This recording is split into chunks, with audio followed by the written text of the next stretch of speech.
Welcome on in, Eagles fans, to episode 57 of the No Huddle Show, our Philadelphia Eagles podcast right here on NJ.com. I'm Joe Giglio, joined as always by Elliot Shore-Parks and Mark Eckel. They cover the Eagles for NJ Advanced Media. They were down in Baltimore on Sunday to watch the Eagles drop a close one, 27-26, the ninth loss in 11 games for the Eagles, now 5-9 on the season, heading down into the final two games of the season. And yesterday, as we do this podcast on a Monday, the Eagles were officially eliminated from any sort of postseason possibility with other things and their own loss. But this one came right down to the end. Let's start with you, Elliot. Let's start with the decision, and then we'll get into everything else the loss and the game meant and moving forward. But Doug Pederson, the Eagles head coach, decides to go for two when his team had a chance to kick an extra point and possibly take the game into overtime after Carson Wentz ran in for a score that felt like the game-tying score. Doug goes for two. Your thoughts on it, Elliot? All right, so I have a bunch of different thoughts on this, and I'll start with this. When we talked to players in the locker room yesterday, the number one thing, no matter what you asked them, no matter what the question was, to me it seemed like what every answer ended with was, "We need a win. We need a win." Like this is, they've lost I think 5 in a row now, 2 of their last 11. So this team needs a win to kind of believe in what they're building, and so. That's a lot of the reason people point to the decision to go for it was the right one. But to me, that's why it was exactly the wrong one. I mean, the Eagles had the momentum. They had just driven down the field to tie the game. And I understand that if you go for two, obviously, and you make it, you win right there and the game's over. But what you did was you basically took away the chance for this team to compete in overtime. And everyone says, oh, well, the Ravens have a really good kicker. Yeah, that's true. But if the Ravens get a field goal on the first possession of overtime, the Eagles get the ball back. And the Eagles were playing well. They had a lot of confidence. I thought going for two was the wrong decision. It deprived this team a chance to win the game in overtime as opposed to just doing it on one play. And then from another perspective is Carson Wentz. I've said on this podcast, every week basically, the whole point of this season is to develop Carson Wentz, is to get him ready to go. And the one area I have not liked about Carson Wentz this season that's held me back a little bit is how small he's come up in big game situations. I think going into yesterday, he was like 0 for 5 or 0 for 6 with the ball in the last 2 minutes with the game closed. So he had not performed well. There's just no getting around it.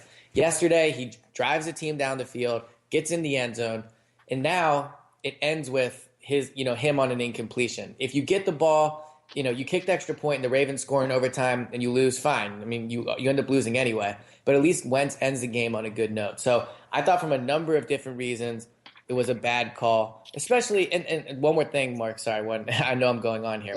But the last thing is everyone says, oh, well, you're 5-8, so, who cares? Like, just do whatever.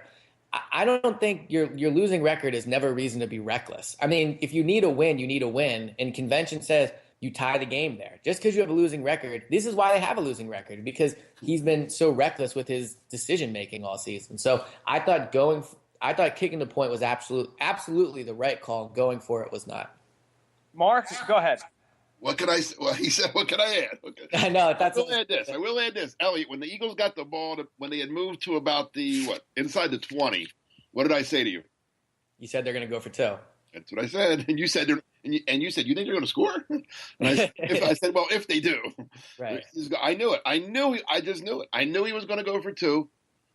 And I don't hate it nearly as much as you do, Elliot. I can't disagree with anything that you just said. The momentum is big there. The Eagles did it. They were down 10. They came back. So yes, they did have all the momentum. If that pass is completed or whatever they do, they score. Everybody's saying, "Wow, Doug!" Right? I mean, Doug's a hero. Yeah, but it wasn't. I know. Oh no! Listen, yeah. I'm just saying. I also thought the play call was a bad. Oh, that's where I'm heading. Yeah, that's what I figured. Fine. I can't kill him for doing it. I think the record is, and I love what you said there. That's why the record is 5-8 now. But I would have loved to, and Doug would never. He might answer it. He answers he says anything about anything. We probably should ask him today. If they were 8-5 instead of 5-8, so they're 8-5. They're right in the middle of a playoff race. Does he go for it then? Mark, before you go on, I believe I didn't hear the audio. I just saw a quote tweeted out. I believe we're doing this podcast on a Monday. On his regular spot with Angelo Cataldi, he was asked this question, and I think, and I could dig up the actual quote. But I know what you're talking about, Joe. He said that if they were, and I'm paraphrasing, if they were 8-5 instead of 5 of 8, he would have kicked the extra point. Right. Okay. Right. So he answered the question. No coach would even answer that. No coach would even. I gotta. You know what? If and when they get rid of this guy, we're going to miss him because. I've been around a lot of coaches and a lot of sports for a lot of years. Nobody's as honest as this guy ever. Like coach I've ever dealt with would have said, "Well, we're not 8-5. I'm not going to go there. We're not. We were 5 and 8." He answered it, and again, it's the honest answer, and that's what I expected it. I mean, he wouldn't have gone if he's 8-5. Yeah, he plays it. That would he would have been killed for doing it. I didn't disagree with anything with your whole monologue there. I can't disagree with anything. I just don't hate it as much as you do. And what I didn't like was the play call, the personnel on the field. All of a sudden, Byron Marshall, who is on the practice squad for 13 weeks, he's on the practice squad. Not even a sniff of the roster. Not even being mentioned about being called up to the roster. Wendell Smallwood hurts his knee. The only reason he's on the roster, he's not on the roster because he was so great and they had to get him up. No, Smallwood got hurt. They had to bring the running back up. And let me say this: if Kenyon Barner doesn't get hurt in the game, Marshall's probably not even on the field. He becomes your key guy. Where Ryan Matthews is. Say what you want about Ryan Matthews, and I don't think any of us are big fans of him. The guy played his best game maybe as an Eagle yesterday. He was very good. He ran the ball very well. He's on the field. And people say, well, they were going to throw the ball. And that was Doug's answer. Well, I thought it was better to throw there than to run. Okay, I'm not going to debate that. But by not having Matthews on the field and having Marshall on the field, well, the Ravens knew you weren't going to run. They knew you weren't going to get the ball to Marshall there. So now you made yourself one-dimensional. The Ravens look at you and say, okay, they're throwing here. They go zero coverage, all-out blitz. Wentz rushes his throw. Mosley tips it. Game over. Ravens win. If Matthews is out there, the Ravens are thinking, okay, they might give it to Matthews again. That's what they did the first time they went for 2, and he did that leap over the goal line. At least they're thinking about it. So by having that's what I didn't like. I didn't like straight drop back quick throw either. You have Carson Wentz, who just scored on a touchdown himself from about where was it, the 3-yard line or 4-yard line? Yeah, the 3 or the 4 or something. So you're in the same ballpark. I would have had Matthews on the field just to let the Ravens know we might give him the ball, and I would have rolled Wentz out. I would have had Wentz had that option to maybe keep it and go in, or if the linebackers come up, you dump it over to Ertz or something, whatever. Right? I didn't mind the decision as nearly as much as you do. I didn't love it, but I didn't hate it. I hated the personnel on the field and the actual play call, and for that matter, the execution of it. Wentz threw a bad ball. So I liked the play call. I thought I was with you, Mark, from 200 miles away up in New Jersey. I just felt like he was going to go for it too. I thought he was going to do it. I liked it. I liked the aggression. I thought they could steal a win in a game that with 6 minutes to go until Flacco threw that pass. Like I didn't feel for 1 minute. How bad is that, by the way? And then how about John Harbaugh throwing Marty Morningwin in the bus and saying it was an all-time bad decision? I mean, he said it was on him for not vetoing it, but we know what he was talking about. But yeah, I like the idea of trying to go for the win instead of going into overtime there, and I like the aggression. But I am also with you, Mark, on they could have had a better way of trying to go about that play. And I didn't think they were going to run it either, but not having Matthews in the field does telegraph it, and they didn't roll him out. So if Matthews is on the field, if I'm the Ravens defense, if I'm, C.J. Mosley or whoever on the field for the Ravens, and I see Ryan Matthews, I flash back to the second quarter when they went for 2 and they handed it to Matthews, right? I mean, I have to, right. Even if I don't think they're going to do that again, I have to respect the fact that they might. Well, here's a couple of things. One, first of all, if you're going to coach like if the game's 5 and 8 and not 8 and 5, then why kick an extra point throughout the game at all? Why not just go for 2 and never punt? I mean, if you're gonna just coach a game because you're out of it, then why only do it on that last play? Well, actually, he did go for 2 both times he scored. Yeah, they didn't kick any extra points yesterday. Two. Byron Marshall played more snaps yesterday than Ryan Matthews, and to me, this speaks to why Ryan Matthews cannot be this team's feature back next year. And it's two main reasons. One, he gets hurt all the time, which we've discussed at length. But two, it's clear this team doesn't trust him in passing situations. That's the only reason you have an undrafted rookie who was on the practice squad a week ago on the field for more snaps than your running back that you're paying, set to pay $5 million to next. And he was playing his best game. He was playing his best game, right? If they won that game yesterday, if they get to 2-point conversion, and I'm giving out like hockey 3 stars of the game, Ryan Matthews is one of my 3 stars. He's probably number 1. But well, maybe not because it was that 2-point on the last whatever. But yeah, he's in there though. I mean, he played well. He was tremendous yesterday. He was as good.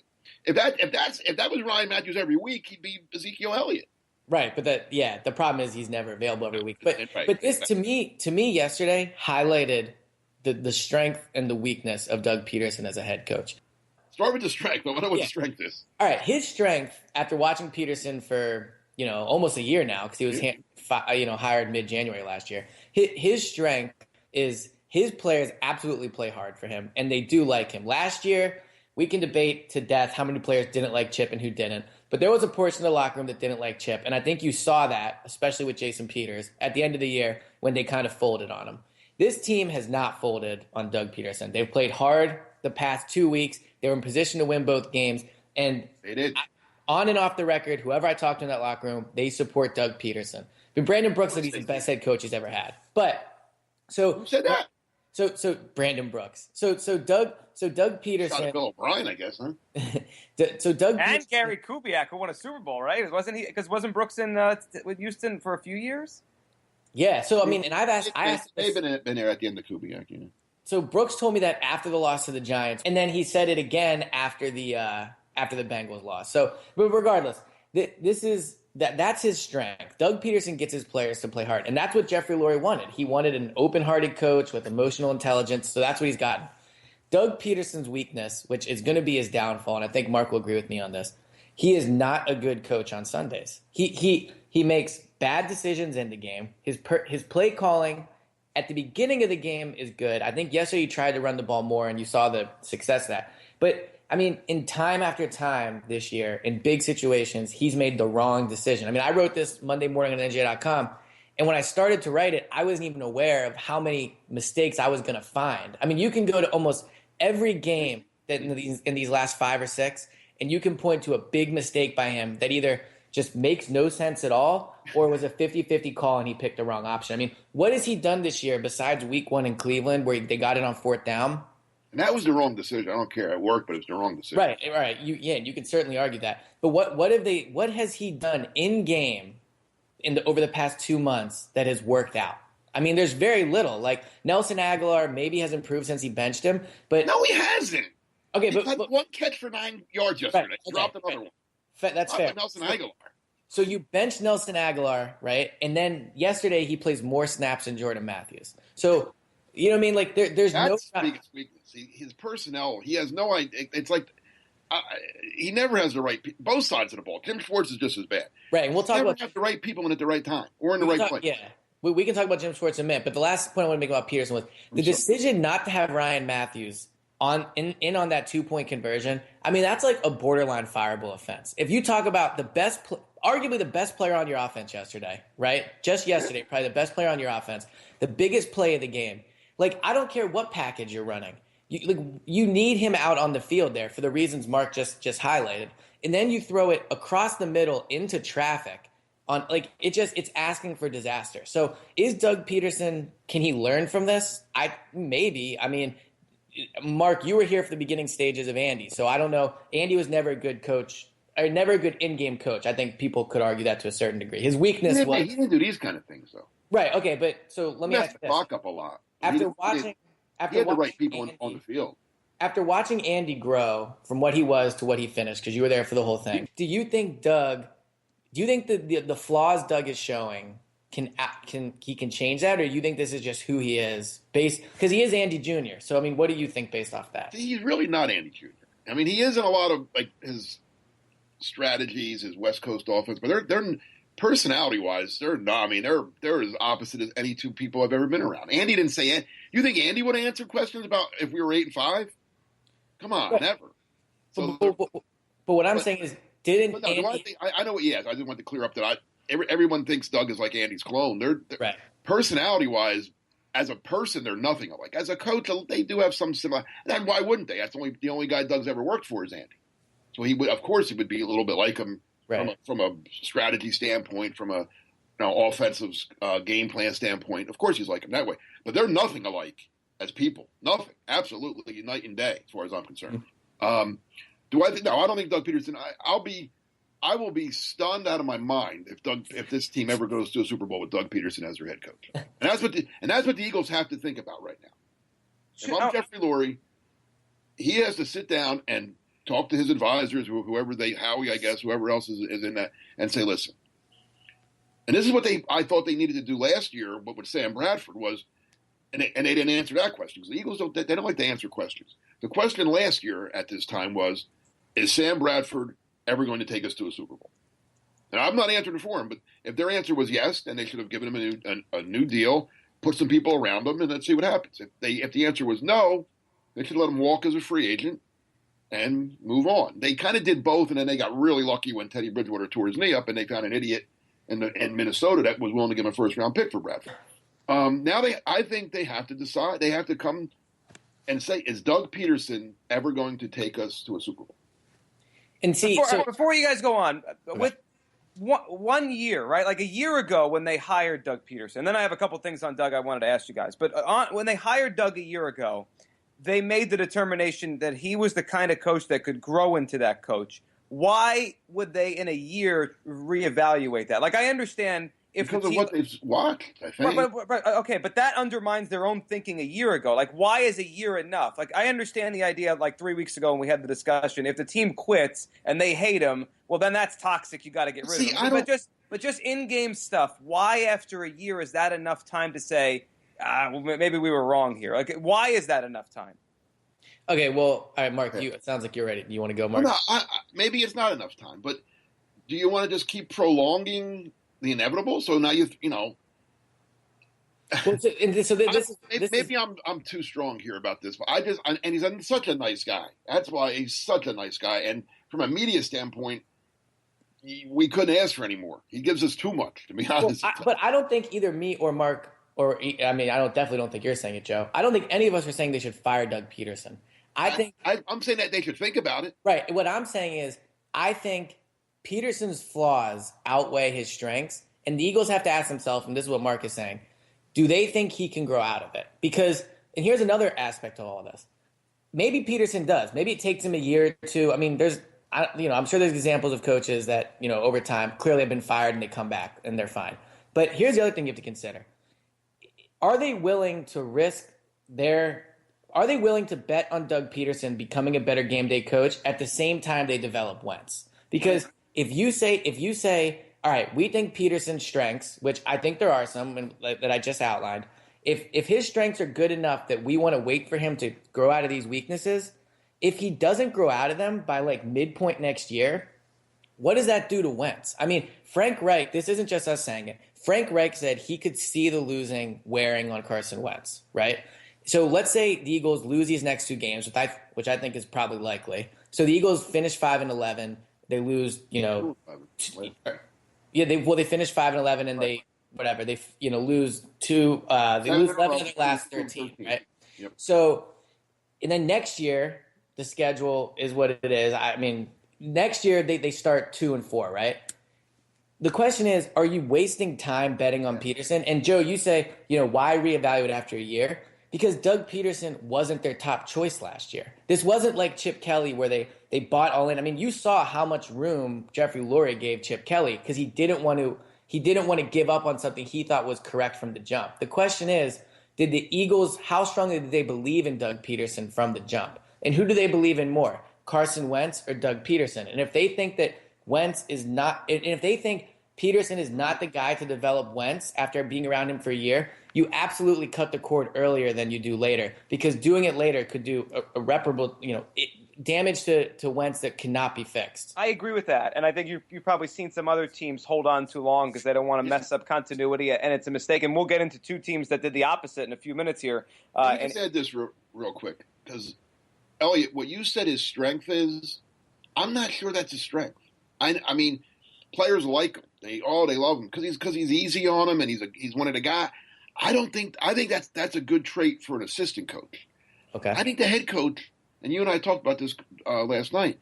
I think that there's something to be said for a head coach striking a little fear into you, and not being your buddy, but being your boss. Bill Belichick. I don't think the Patriots are buddy with him, but they respect him and they fear him, and he's the best coach in football. I mean, and they win all the time.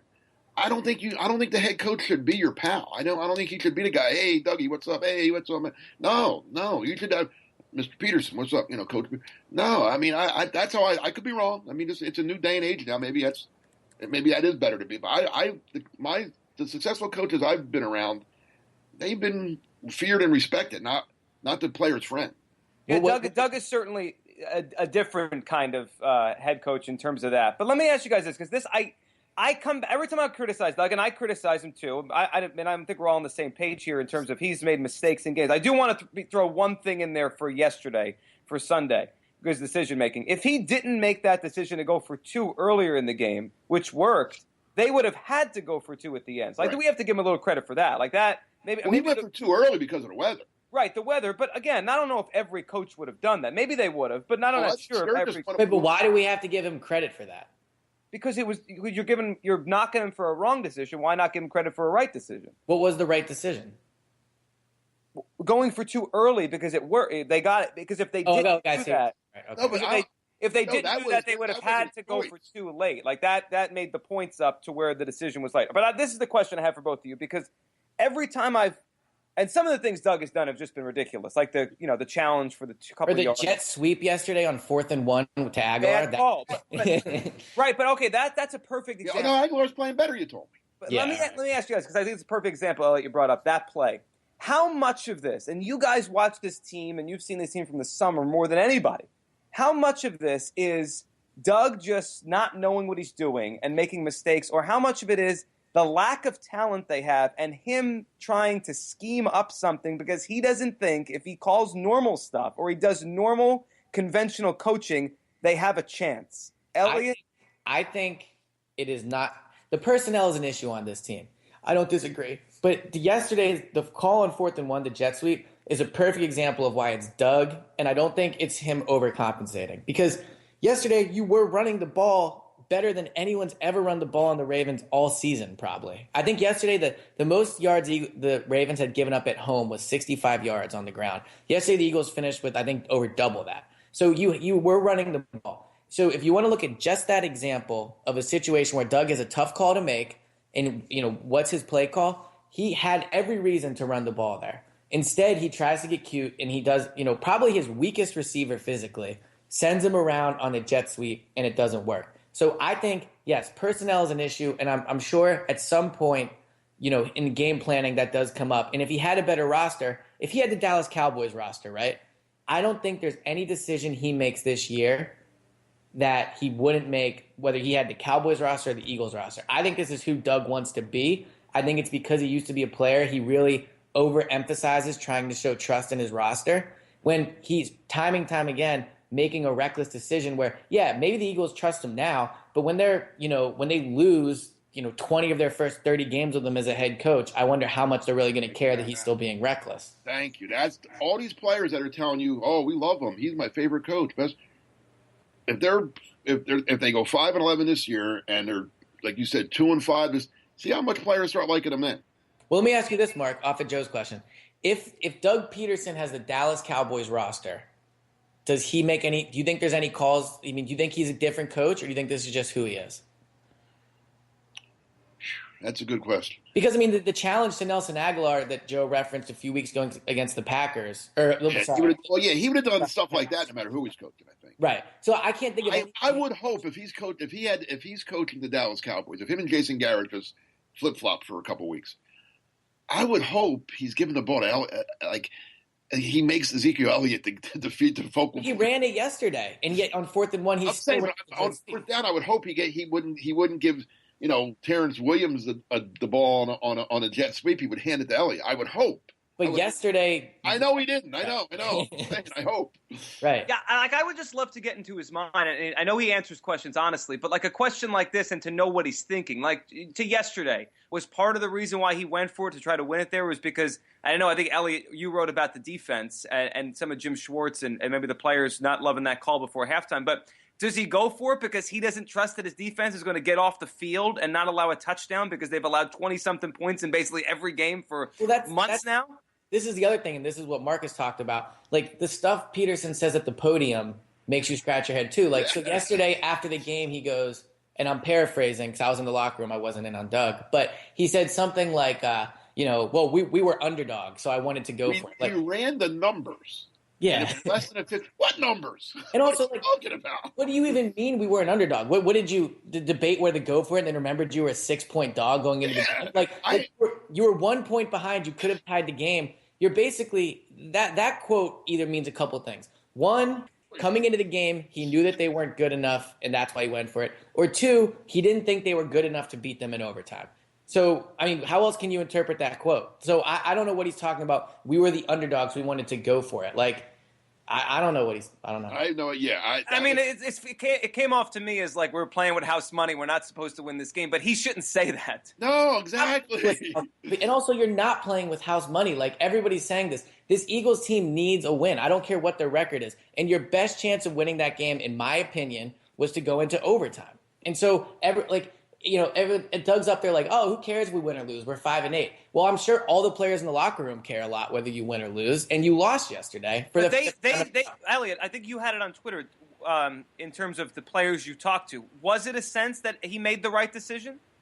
I mean, yeah, they said they thought they made the right decision, but I'll say two things to that. One, I would be pretty surprised if a player would have came out and said that. But also, at a certain point, what the players feel does matter. But Doug's the head coach. He needs to do what he thinks. He needs to do what's in the best interest of those players as the coach. I mean, yeah, he's a player's coach, but he's not like he still has to make decisions on his own. And yesterday, that game was over because of the call Doug Pederson made, both in the decision to go for two and the play call. I agree with you on that. He has to be the adult in the room. Like, he's got to make the right decision, not let the players' feelings. Go ahead, Mark. I was saying players, for the most part, and that's why they're players and not coaches, they're always going to say, oh, yeah, we want to go for it. Let's win the game. But that's where they need – I mean, players would never punt on fourth down if they asked them. You know what I'm saying? Especially offensive players. They would go for it every time. They always think they can get it. They always think they're going to gain. And that's how they have to think. Right. Maybe Doug still thinks too much like a player. Yes, that's what Elliot was saying earlier. I agree 100% with Elliot there. Yes, the fact that he I mean, come on, listen to his press. He always talks about, oh, when I was playing, with Brett Favre. I mean, Doug, those days are over. It's like glory days. He's talking. He thinks he's singing glory days to us. And also, where is he seeing the success of this risk taking? Like where has trusting his players 13 weeks into the season worked out for him? In the Bears and Browns game. I guess he's harkening back to that. Yeah, no, I'm not saying you're wrong, but that was it. And really only once in the Browns game. I mean, off the top of my head, I can't think of any big decisions. And I think he actually went for it on fourth down at the beginning of the Bears game. But regardless, even if those are the two examples, Doug needs to learn at this point, and I'm sure it hurts for him to admit, he can't trust his players. He's got to stop trusting his players because it's not working out for him. He does not have the talent to work it. So kick the extra point, ride your momentum in overtime, hope maybe the Ravens make another mistake, and see what happens. Everyone's saying him saying we were underdogs, and and people and I seen this on social media. People are like, oh yeah, well we weren't that team. Maybe I'm crazy. The Ravens aren't that good, guys. I mean, first of all, they were only a 6-point favorite. The line wasn't 16; it was 6.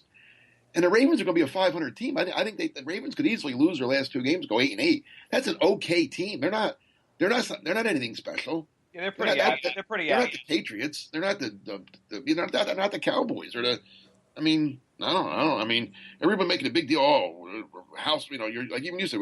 House money, and the Ravens are just okay.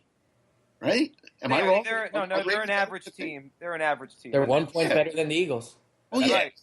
Right. Like 28 teams better than the Eagles. I mean. Right. All right, guys, let's transition before we wrap this episode up because we did a lot on Doug to Carson Wentz. And, Elliot, you've been saying this for weeks. I've totally agreed. The whole point of this season is Carson Wentz, especially now that he and the team to a lesser extent, but he ends this thing on a positive note and maybe can springboard it into his success and team success in 2017. I mean, Marcus Mariota, Jameis Winston both had rough years last year. They might both make the playoffs this year, or at least on the cusp of doing that. They're both, quarterbacking good teams, competitive teams that have a chance these last 2 weeks. So that's got to be the hope for the Eagles. But on Wentz yesterday, and in the beginning, Elliot, you mentioned, if they did something different at the end, maybe it'd be a different reaction to Wentz. It's funny because it gets overlooked. He did do the job, right? Like if Doug kicks the extra point, the way his final drive is talked about is different because he got them in overtime. He tied the game. He led a game-tying drive. It didn't happen because the extra point was called in a different way that it didn't allow it to happen. But just your thoughts on Wentz as we finish this up, because that was a big moment for him, even though it might not be remembered. Yeah, a couple things. I mean, one, if you noted your Mariota and Winston reference, both of them struggled their rookie year. Both teams fired their head coach. Thank you. You stole my line. That's what I was going to say. But they saw something that they both brought in different coaches, didn't they? Right. So, but move on from that because we beat the Doug thing to death. But two, I mean, yesterday, so every game I give Carson Wentz a grade at the end of it. I do his report card. And yesterday, he was bad up until that final drive. I mean, he was inaccurate. I thought he made a few bad decisions. He didn't throw the ball a ton because they ran it, but he didn't do much down the field. So 2 times. Well, but I'm saying I think up until like midway through the third, it was pretty even. So, but whatever. So, but I think yesterday, and Mark asked me this on the drive back from Baltimore yesterday, like if Sam Bradford has that game, what would my take on it be? Or really any quarterback. But the reason I don't think you can, the reason I think you leave yesterday feeling good about Wentz is over these next few games, or next 2 games, and really how you could judge him the past few weeks, you want to see a complete game where he dominates.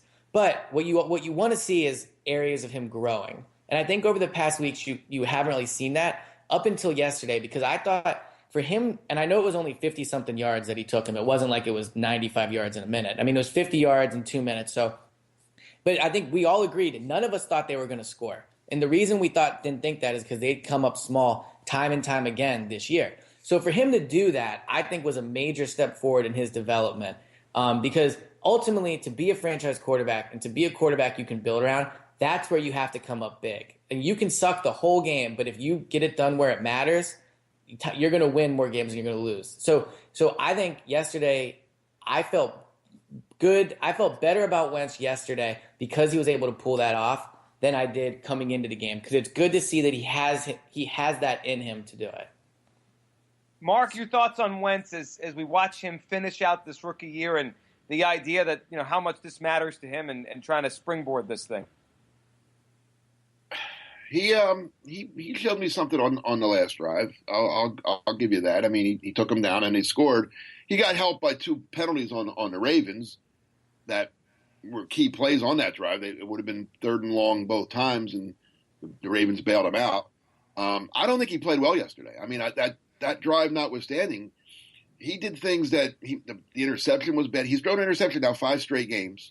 Mm-hmm. What's your he fumbled twice. Got lucky that the Eagles got both. One went out of bounds and one he got back. He made some sketchy decisions early, and even on that last drive, I thought he made a couple bad passes that went incomplete. He's not the same guy he was beginning of the year. I mean, he's not.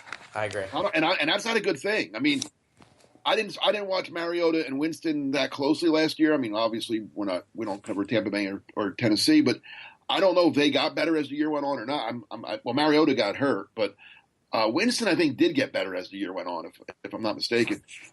He's not. I mean, he was so, and again, he raised the bar because those first 3-4 games, he played so well and was so flawless in his decision making. I thought. I mean, that's what stunned me about him that first month was, man, for a rookie, he doesn't make any bad decisions. Even if he doesn't complete every pass, which no one does, he was throwing the ball to the right guy at the right time. It just maybe, made it not to interrupt, but can I ask you this? How much do you think his early play, because you were one of the people saying this early on in the season, this team looked good because of who they were playing, right? How much do you think him playing early on well was the opponent, and how much do you think him struggling now is he's playing better teams, or do you think it's him regressing as a player? It doesn't have as much to do with who he's playing? I think, well, it always has something to do with who you're playing. Although he played real well against the Steelers too. I think it's this, and I wrote this a couple times, and I think even Doug said it, which again he probably shouldn't have. Is those first games, the Browns had nothing on them. The Browns had a quarter of a Tampa Bay game, him playing with guys that aren't in the league anymore against guys that aren't in the league anymore. So the Browns had nothing to go on other than North Dakota's stuff. So it was all brand new. They had no idea what they were going to see. The Bears only had the Browns game. The Steelers only had two. I mean, the more he played now, I mean, let's be honest, there are some smart coaches in this league.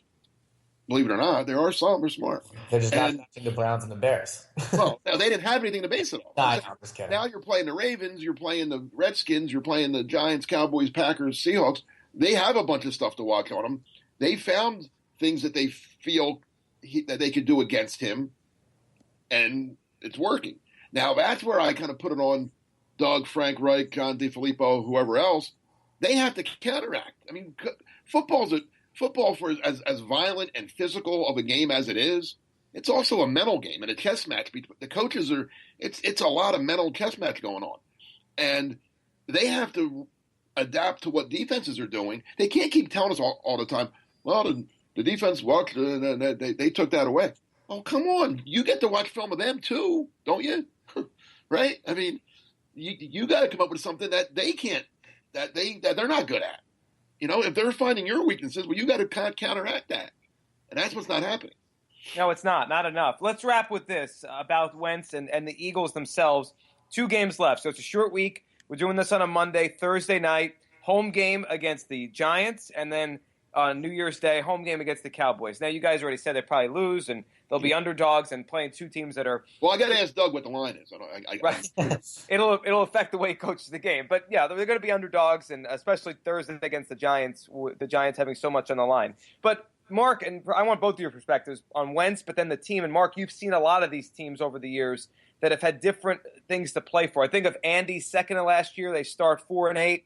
They finished 4 wins in a row, and people thought maybe it'd be a springboard, and it turned out not to be because they go 4-12 the next year, and he's gone.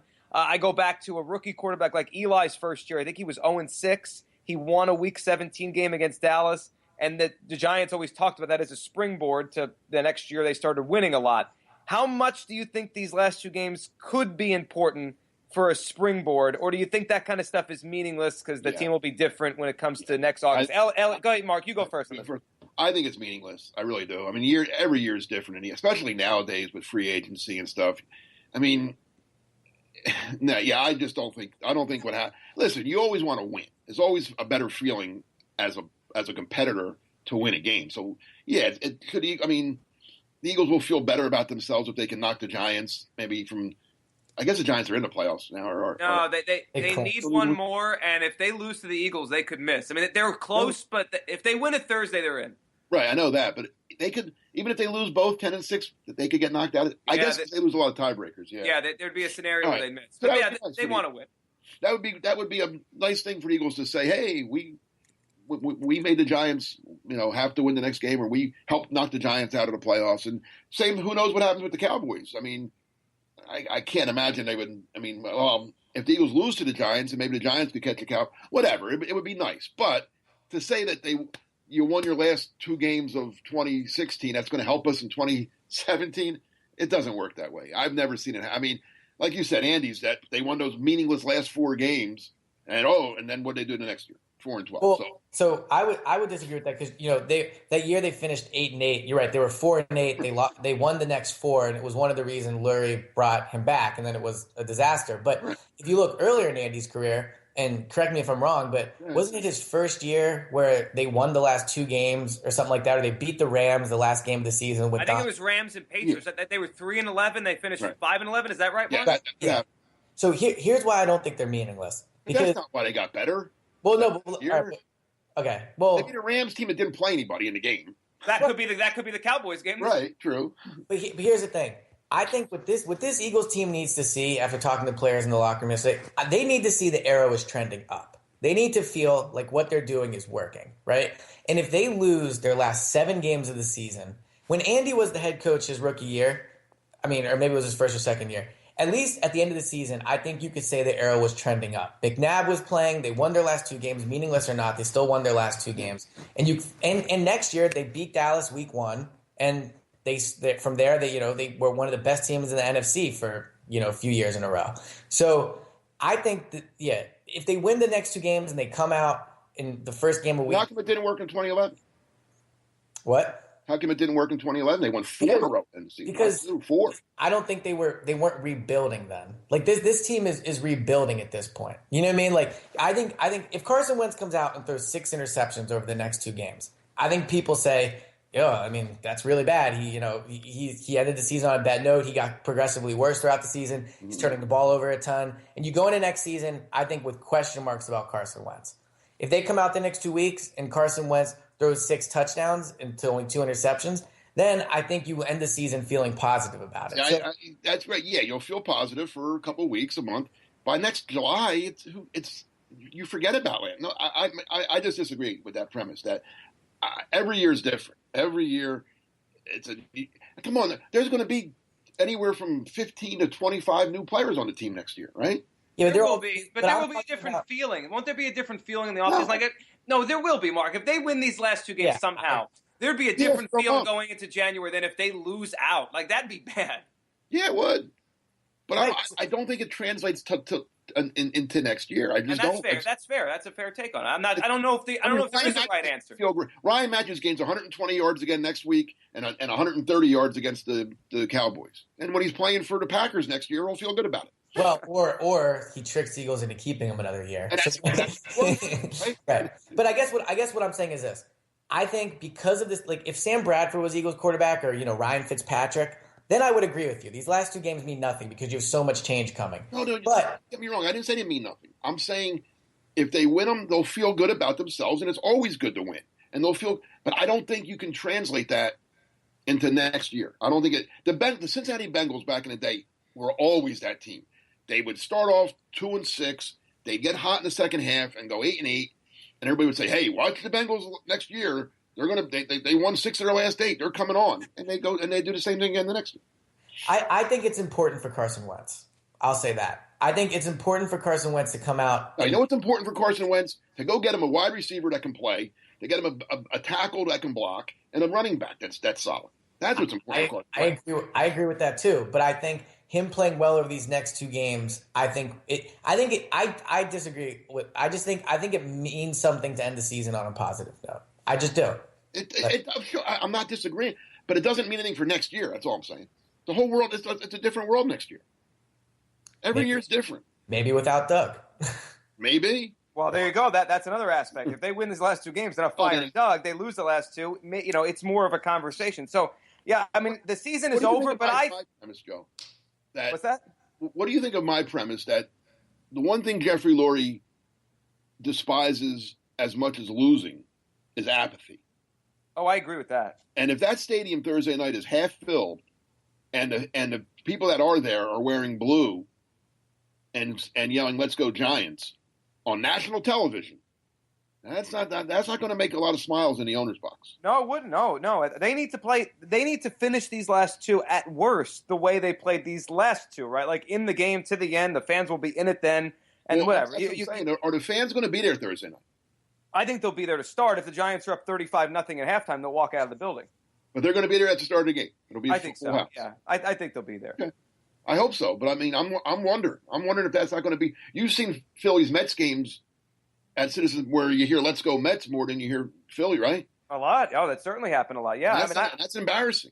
Oh, then I thought last year, Mark, part of the reason why Chip got fired on that Tuesday rather than after the season is because at the end of that game against the Redskins, when the Redskins beat them on that Saturday, you could hear the Redskins chanting that dumb "Hail to the Redskins" song the whole time. Yep. So that doesn't play well. But I think we'll see. I think they'll show up, and it's going to be interesting. 2 games to go. It's meaningless, but in a way, it's not. Elliot, as always, thanks for doing this. We'll catch you up again next week, and to all of our listeners, Merry Christmas, Happy Holidays out there. Thanks, Elliot. Yep. Talk to you guys soon. Thanks, Mark. Thank you, Joe.